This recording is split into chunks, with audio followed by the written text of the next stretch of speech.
আসসালামু আলাইকুম গাইস, দেখেন কত সুন্দর খেজুর।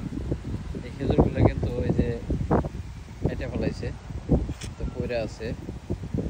এরকম খেজুর আরো অনেক কাইটা কাইটা পালায় রাখছে রাস্তার ভিতরে। দেখেন আমাদের দেশেও যদি হইতো এই খেজুর, তাহলে মানুষ কত মজা করে না খাইতো। দেখেন খেজুরগুলো কিন্তু পেকে গেছে, অলরেডি পেকে গেছে, কিছু কিছু খেজুর পেকে গেছে। এই খেজুরগুলো দেখেন অভাব নাই, কেটে কেটে ফেলাই দিতেছে।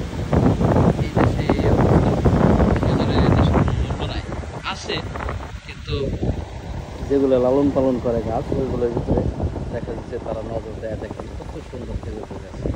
এটা হলো আপমন